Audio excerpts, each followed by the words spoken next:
How far is your spot from here, from Phoenix? Oh, well, it's 10 hours if you don't have to stop for gas, but you have to stop for gas and stretch and whatever. So disclaimer, she's not saying you can get there on one tank of gas. Yeah, no.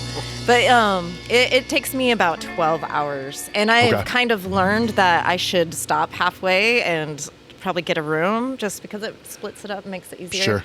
Because it's a long drive. I mean, you can make it in one trip, but it's not as enjoyable. It's beautiful if you go through Flagstaff. Okay. Like go that drive. There's two ways, really. Well, there's three ways, but I like going up through Flagstaff. I came down through Vegas this time though because there's a lot of wildfires right now. Yeah, I saw that. There's a lot of roads shut down.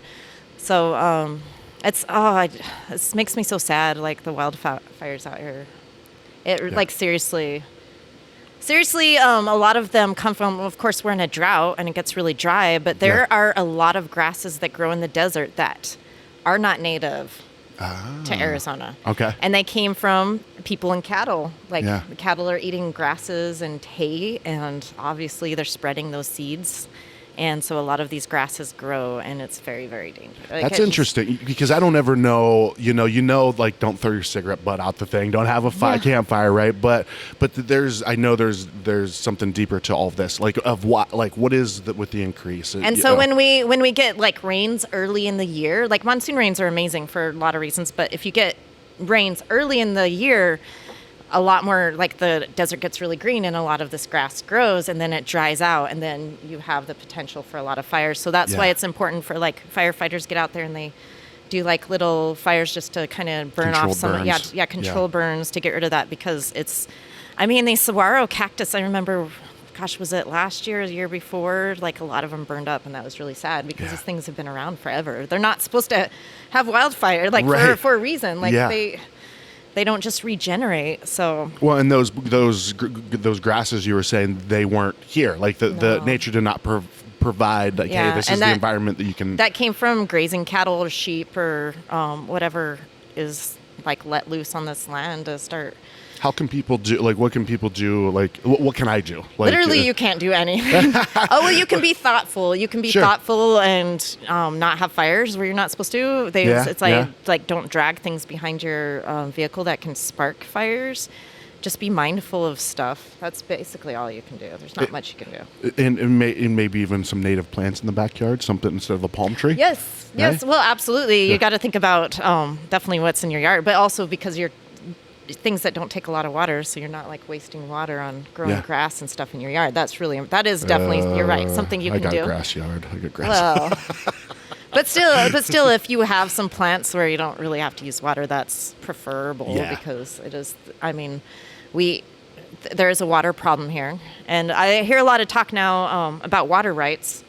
I mean, one of my farmers in Utah doesn't have water rights, and like it's really, really hard to grow food. What's that mean? He doesn't have water rights. That means you have a limited amount of water you can use. Okay. You don't like have ownership of part of a well. Okay.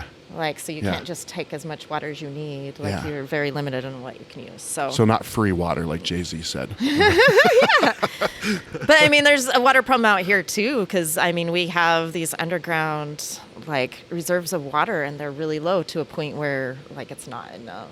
Yeah. And it's kind of scary, but it's like, I don't know if my information's correct, but I remember hearing like a couple of years ago that one of the biggest users of water, it's not even an American company, and it's for like growing hay or something really? to go into another country. So it's like they're not even growing food for people here. It'd be one thing if you're using the water to grow food. Like the funny thing too in Arizona, agriculture is so insane because we can grow all year round. We grow a lot. Most of the food doesn't stay in Arizona.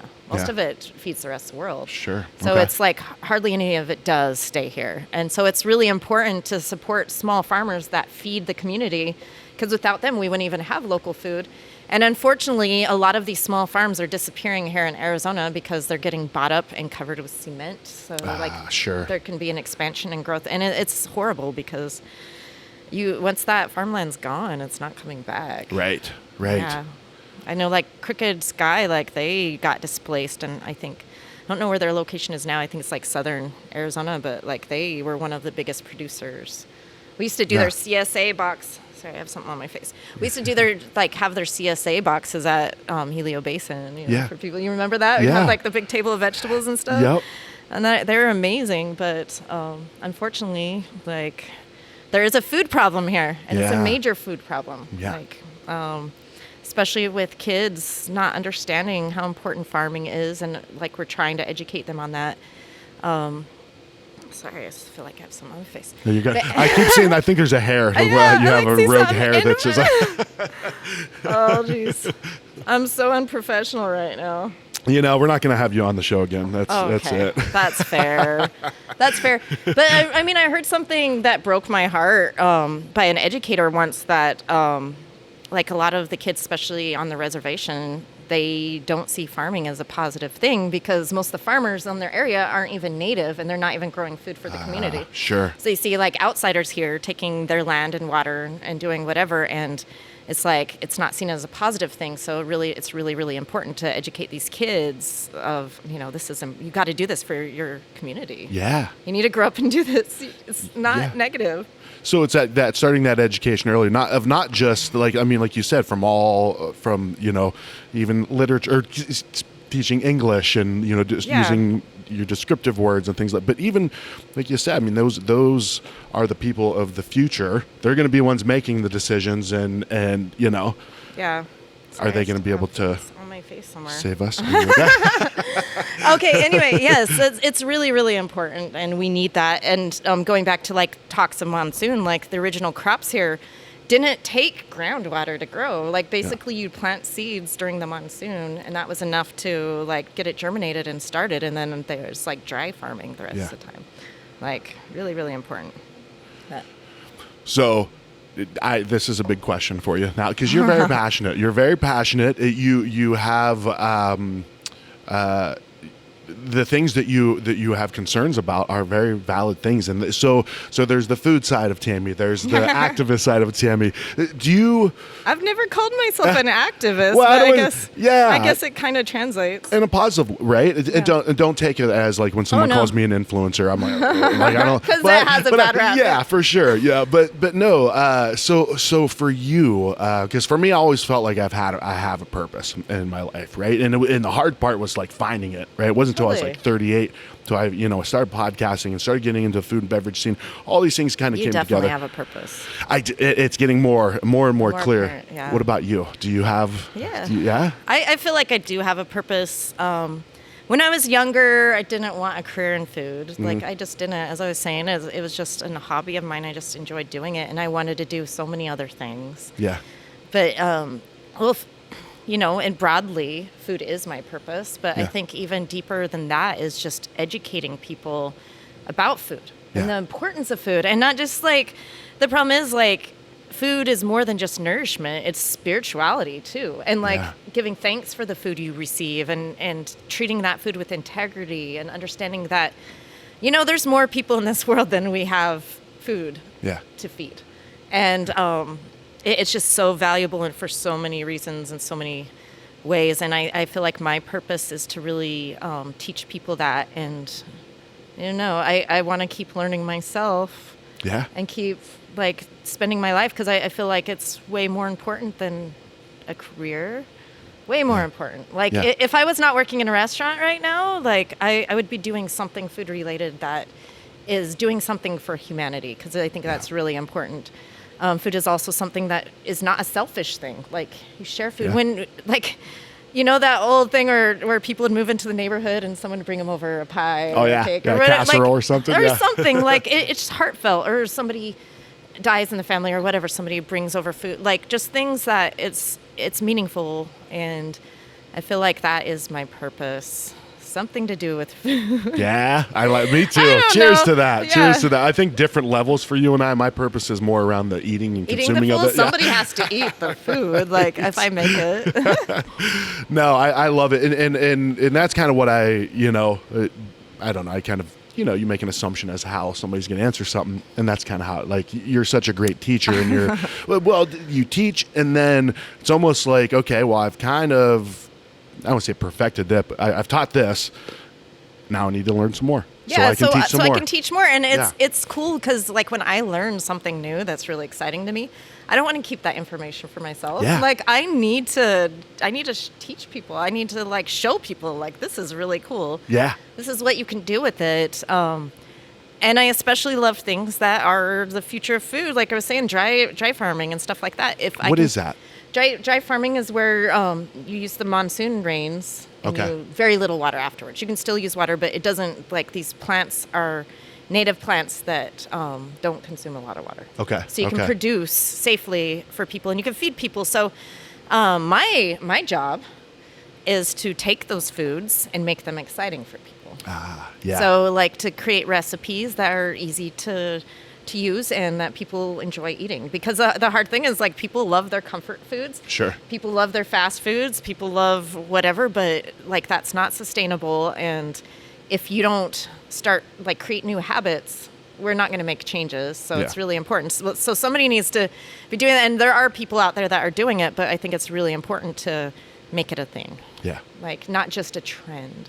For sure. It needs to be like a thing and a lifestyle. So it's kind of what I'm here for. Hell yeah. Do you see it going that way? Like, do you see things moving in that direction? The hard part is like, you know, here in Arizona, people already know who I am. They already trust me, right? Yeah. Like, people eat my food and they don't care. They don't need to be told what it is. But I'm in a new place where people do not know me. Yeah. They don't know my history. Like, it's brand new. So now I have to get these people to trust me that, you know, these are some weird ingredients they don't know. Like, trust me, it's going to be delicious. I promise I won't put non-delicious food on your table. But I haven't earned the trust yet. So it's taking some time. And then also to the point where they see me as someone that can educate them and teach them about these foods. And then where people actually come to me to learn about this stuff because they realize they can. Like it'll take some time. It took time here too. So it just didn't happen overnight. Yeah. Just to start working with farmers and stuff out here was like a lengthy step process. Like I was so excited when I finally got Dave's chickens. Yeah. Like finally, because he doesn't take on new restaurants. Yeah. And he is like has the best of the best. Like so much. He's one of those people. Oh my gosh. Like his chickens are amazing because he puts so much love into what he does. Which is that? Two Wash Ranch? Yeah, Two Wash Ranch. And he loses a lot and he doesn't make a lot of money. And this guy works 20 hours a day. Like he does what we do, you know, and it's just so much love in the product and you can tell, and it's amazing. It's as fresh as it can get. And when I finally got to start working with him, I was just like, I've been wanting to do this for so long. Yeah. But that's how I knew I was finally there. I finally made it there. I finally earned trust because it's like, there's a lot of farmers, they have limited supply and they don't want to just put their product in a restaurant that's not going to treat their food with integrity. Sure.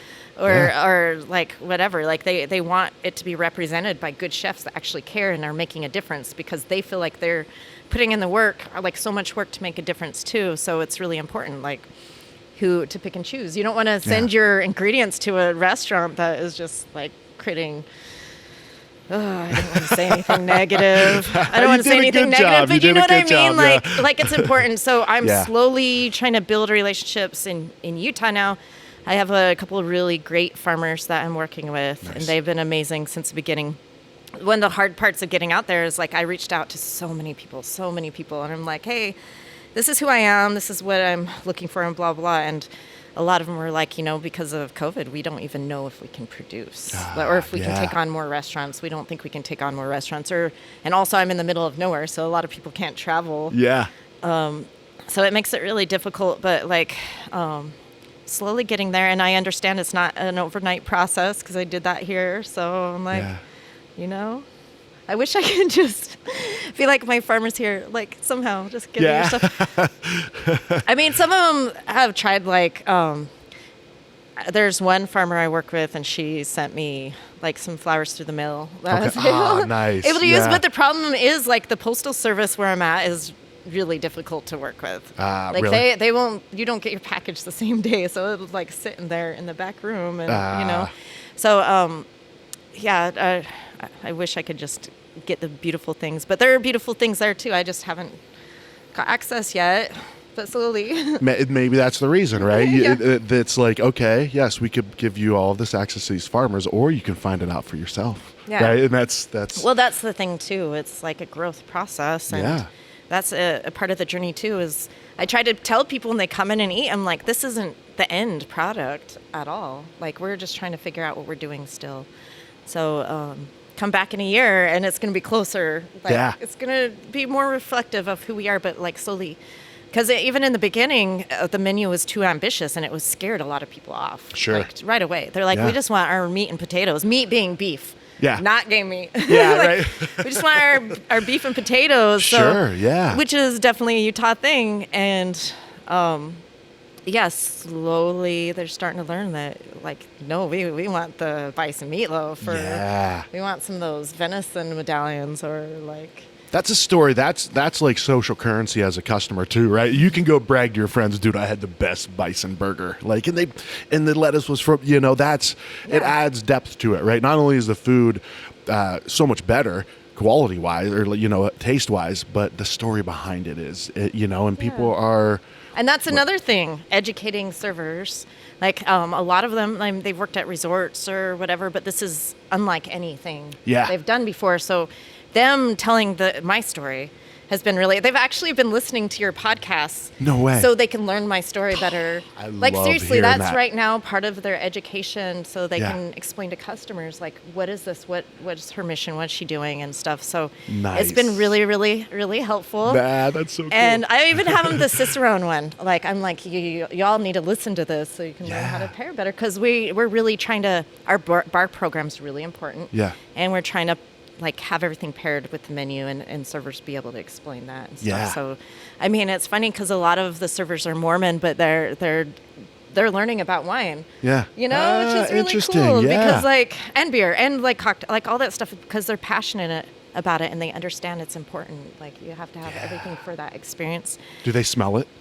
They absolutely do. Yeah. And we make mocktails too, and we can make the same cocktails with I use like the Lyre's, like London Dry Spirit, or there's agave spirit. There's like different things I can use to replace it, and it's pretty close, not exactly, but Enough that they can describe it and just have that connection. Yeah. yeah, totally. So it's fun. I love our little bar. Our bar is like located on the second level. Okay. And so it's cool. It's a tiny little bar, but I feel like it's cool because our drinks are reflective of the food. Yeah. We can use cool ingredients in there. I actually work with our lead, Joey. He's our operations manager, but he was our lead bartender forever.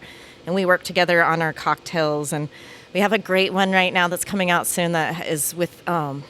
it's like a pine syrup, and it's like vodka and ice. Like, it's really, really simple, but it tastes like snow-capped mountain. Like all the pine trees and stuff. yeah. It's so fresh and delicious.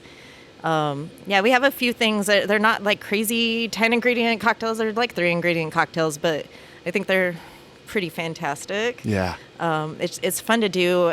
I love the idea that I can go out and forage ingredients, bring back, and be like, let's make cocktails. Yeah. That's been really fun for me. Sure. Yeah. I feel like that's a really cool element of I don't know, I feel at least, and maybe it's just because I've been more aware of cocktails over the last few years, of all the like ingredients that like local things that you can There's so forage much. things you can put into And I learned a cocktail. so much when from Cotton and Copper from Sean. Sean taught me so much. Like, seriously, everything I know now I learned from watching and just asking questions. So now I'm able to do it myself. It's really cool. But like, he taught me so much because before then, like, I love beer. Yeah. I was a chef at a brewery. Like, that was my thing. And learning about spirits is a whole new world for me. So it's so cool to finally take like the knowledge I learned a couple of years working with Sean, and now in this new restaurant, like running this bar program that is like, I want it to be world class. We have some work to do. But I want it to be a destination restaurant, that's who we are, that you come out here and you can get in the drink or the food, like locality. So I'm in. It's so much fun. And local beer in Utah is fantastic. I've heard. There's something about a struggle makes you better. Like, even the distilleries out there, like High West. Yeah. Absolutely phenomenal. We're missing a few things, but like in general, really great beer comes out of Utah. So that's one thing that we get to have all of our beer local, you know. We work with a lot of the local spirits there. I always, when I come down to Arizona, I take like a few bottles of mezcal back with me or whatever. I'm like, you guys have to, because they don't know. Yeah. That's one thing we don't have in Utah that's fantastic is mezcal. It's really one-dimensional and very smoky. Like, I'm like, you got to try mezcal creno. Like, it's like sipping wine. Yeah. Every taste is different. You can pull out all these flavors. It's not just like smoke and agave. It's like beautiful, and it's a symphony of like emotion when you drink it.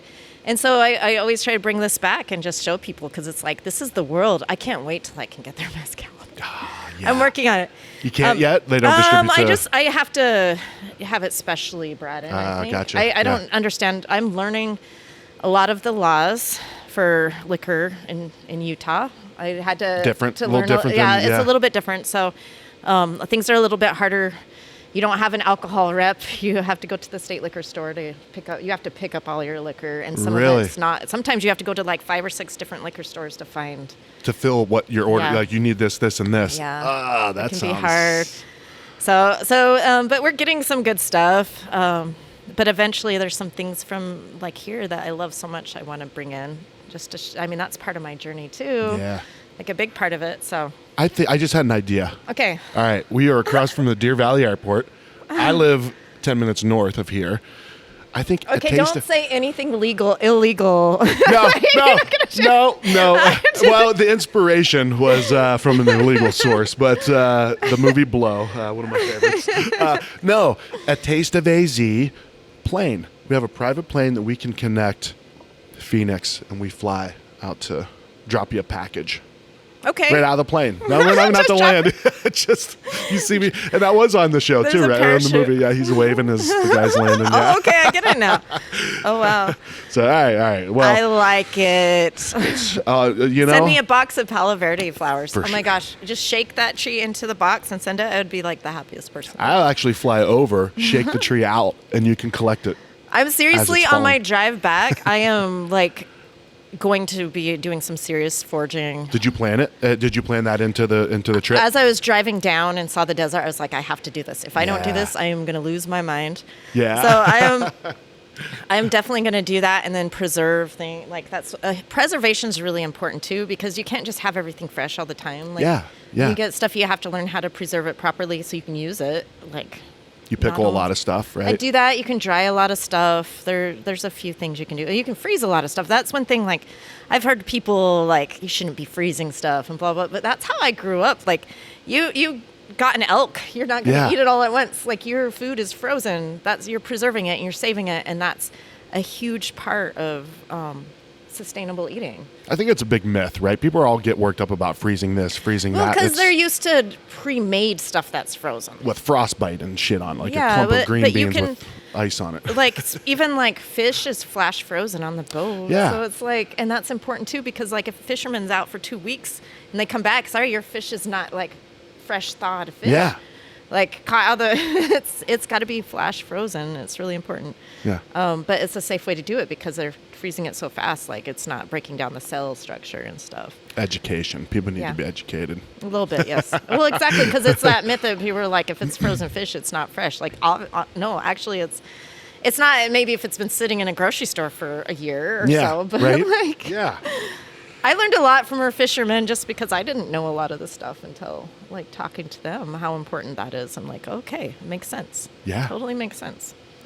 All right, Tim, I know you got to get going. You have lots of people that want to see you on your trip. The last thing I did want to ask you about, and I forgot to ask you about it, was, so it seemed like pretty quickly when you guys opened the place, you hosted like a pretty big time dinner. Ooh, yes, we did. Yes, we did. So I'm very proud of this. We hosted the very first James Beard Taste America event. That was the very first one? First one in Utah. Yeah. It's the very first one in Utah. And it was crazy because you see the lineup. It's like 10 cities they're in. And it's like, LA, New York, Chicago, all these places.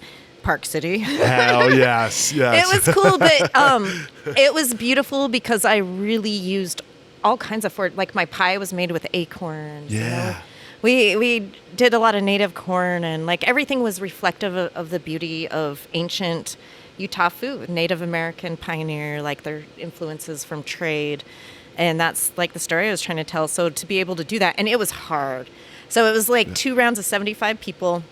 My kitchen is very, very small, and I had a lot of brand new people that they have never cooked this food before, so it was all new. And then also we had like a bunch of wedding events like the same week, so it was like so insane. I didn't even start prepping for this dinner until like a day before or something. It was really hard, but we did it. We made it, and it was beautiful.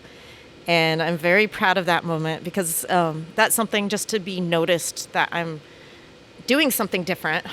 And there's a lot of amazing chefs in Utah that deserve the opportunity too. So to be the one that's chosen to host this dinner is I will always be thankful for that. That's super cool. Yeah, it was. Were you nervous? Like, putting your, like, this, because that's putting all the cards on the table, right? You're No, I wasn't, because I'm a professional. But it was more of, can I get this done in the amount of time that I have, because I don't have a lot. The idea wasn't a concern, it was the execution of it that was, that part was hard, but we did it, and I'm very proud of it, and the whole team's proud of it, and yeah. It's amazing. So. Well, congratulations on everything. I wish I have a little bit left, but cheers to you and all the awesome stuff. Thank you. You've been along my whole journey, so I like to brag about that sometimes. Yeah, baby chef to me now. So. No, that is a badge of honor for me, absolutely, and to hear that you share your episodes with people to help them get to know you a little bit better. I love that. Like that's. I actually need to have my own channel with all the podcasts on it, so they can be just like, this is where to go find it. I can make that happen. Okay. I can do a tapthataz.com/Tamara Stanger. I can do it easily. We're gonna make that happen. So if you're listening to this, go to tapthataz.com/Tamara Stanger. Yeah, we'll have all of her episodes on there. Nice, I love it. Well, Tammy, thank you so much. Thanks for I know that you're pulled 1,000 different directions when you come into town, and you have family and friends. So I appreciate you coming to see me. All the pleasure's mine. Awesome. Well, I'm gonna make a trip up to your spot sometime soon. Sweet. And, I don't know how soon. I need to. Hey, like I said, a year from now, this food's gonna be fantastic. Yeah, I'm gonna wait for you to iron the kinks out. I don't want some half-assed Tammy food. No. I'll take anything I can get. I'll be honest with you. So, all right, Tammy, thank you so much. Oh, how do people follow? How do people see what you're doing? Oh, well, the best way is social media. I have a few Instagram accounts. You do? But if you go to mine, it's Tamara_Stanger is the best way. But we have the Lake House Instagram, and that's where I post most of the stuff. Okay. Beautiful pictures of the food and everything. If you want to just see what's going on, my page has a lot of my personal stuff. There's also a link for my page. I have a pie page. Yeah. Oh, you do have a pie page. That's right. Pie rules everything around me page. So every time I make pie, you'll see it's cataloged there, just so I can keep track. And So in case you want to drool, go to check out that. Yeah. Well, awesome. Tammy, thanks once again. And we'll get you on again soon. Yes.